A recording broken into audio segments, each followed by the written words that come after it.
तो चलिए आज बात करते हैं क्रिकेट की दुनिया में मची एक बड़ी हलचल की। एक एनालिसिस के मुताबिक एक चौंकाने वाली खबर सामने आई है कि बांग्लादेश भारत में होने वाले टी20 वर्ल्ड कप से हट सकता है।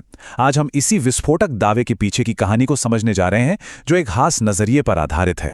अब ये वो दावा है जिसने क्रिकेट की दुनिया में आप कह सकते हैं भूचाल ला दिया है। और ये सिर्फ एक मैच से पीछे हटने की बात नहीं है। ये एक ऐसा फैसला है जो दो क्रिकेट प्रेमी देशों के बीच के रिश्तों की पूरी बुनावट को ही बिगाड़ सकता है। देखिए, दांव पर सिर्फ एक टूर्नामेंट नहीं लगा है। इस एनालिसिस के हिसाब से इस एक फैसले का असर आने वाले टूर्स पर, प्लेयर्स के कॉन्ट्रैक्ट्स पर और सबसे बड़ी बात, दोनों बोर्ड्स के बीच जो दशकों पुराना भरोसा है उस पर पड़ सकता है। लेकिन सवाल यह है कि भाई ये सब अचानक हुआ क्यों? तो इस सोर्स के मुताबिक इसका जवाब छिपा है इतिहास में।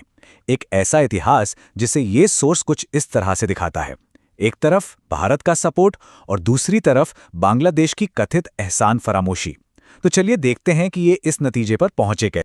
तो ये जो एनालिसिस है ना, ये हमें थोड़ा टाइम में पीछे ले जाता है और उन 5 बड़े मौकों की बात करता है जब बीसीसीआई ने बांग्लादेश क्रिकेट की मदद की थी। और सच कहें तो यही वो बुनियाद है जिस पर यह पूरा का पूरा तर्क खड़ा किया गया है। तो देखिए, ये सोर्स अपनी बात कैसे रखता है। ये 5 ऐसे खास मोमेंट्स की तरफ इशारा करता है जिन्हें वो एहसान कह रहा है। मतलब वो मौके जहां भारत ने कथित तौर पर बांग्लादेश क्रिकेट को उठने में मदद की। चलिए एक एक करके इन पर नजर डालते हैं। तो सबसे पहला पॉइंट है टेस्ट स्टेटस। अब देखिए, क्रिकेट की दुनिया में टेस्ट स्टेटस पाना बहुत बड़ी बात होती है और इस सोर्स का दावा यह है कि बांग्लादेश को इस एलीट क्लब में एंट्री दिलाने के पीछे भारत का ही हाथ था।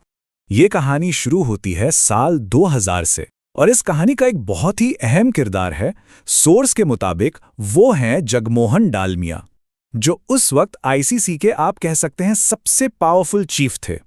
इस एनालिसिस का तर्क ये है कि ये डालमिया का ही असर था, उनका प्रभाव था, जिसने सीधे सीधे बोर्ड्स को बांग्लादेश के फेवर में झुका दिया और इसी वजह से उन्हें टेस्ट स्टेटस मिला, जो कि एक ऐतिहासिक कदम था। लेकिन देखिए, टेस्ट स्टेटस मिलना तो बस आधी लड़ाई जीतने जैसा था। असली काम तो अब था, उन्हें किसी के साथ खेलना था। और बस यहीं पर इस सोर्स के मुताबिक कहानी में एक और बड़ा ड्रामेटिक मोड़ आता है। पहले तो प्लान ये था कि बांग्लादेश अपना पहला ऐतिहासिक टेस्ट मैच इंग्लैंड के खिलाफ खेलेगा, लेकिन फिर कहानी में ट्विस्ट आ गया। इंग्लैंड ने टूर करने से ही मना कर दिया और बांग्लादेश का सपना जैसे बीच में ही अटक गया। तो जब लग रहा था कि बांग्लादेश का पहला टेस्ट मैच शायद होगा ही नहीं, तब सोर्स कहता है भारत आगे आया। इंग्लैंड ने जो जगह खाली छोड़ी थी उसे भारत ने भर दिया और इतिहास को एक मौका दिया कि वो बन सके।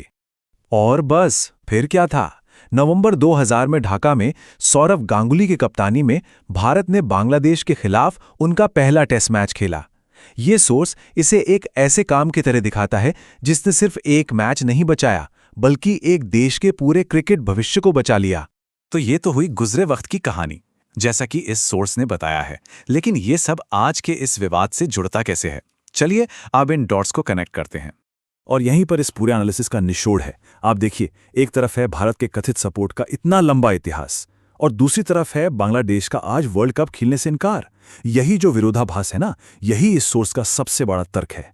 अब बात को और पेचीदा बनाने के लिए ये सोर्स आईपीएल की तरफ भी इशारा करता है। इसका तर्क ये है कि बांग्लादेश के कई प्लेयर्स को भारत की इस बड़ी टी20 लीग में खेलने और कमाने का मौका मिलता है, जिससे उन्हें बहुत फायदा होता है। तो ये भी दोनों देशों के रिश्तों की एक और परत है। तो इन सब बातों को देखते हुए ये सोर्स एक बहुत बड़ा सवाल खड़ा करता है कि इस पूरे झगड़े में असल में नुकसान किसका हो रहा है। और इस सोर्स का जो फैसला है वो बिल्कुल साफ और कड़ा है कि बांग्लादेश क्रिकेट बोर्ड ने अपने ही पैर पर कुल्हाड़ी मार ली है।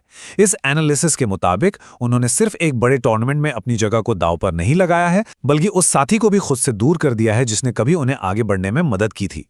और ये पूरी बात हमें एक बहुत ही परेशान करने वाले सवाल के साथ छोड़ जाती है कि जब क्रिकेट में एक इतना बुनियादी रिश्ता इस तरह से सबके सामने टूटता है तो आगे क्या होगा। जाहिर है ये एक ऐसा सवाल है जिसका जवाब शायद तब तक अधूरा ही रहेगा जब तक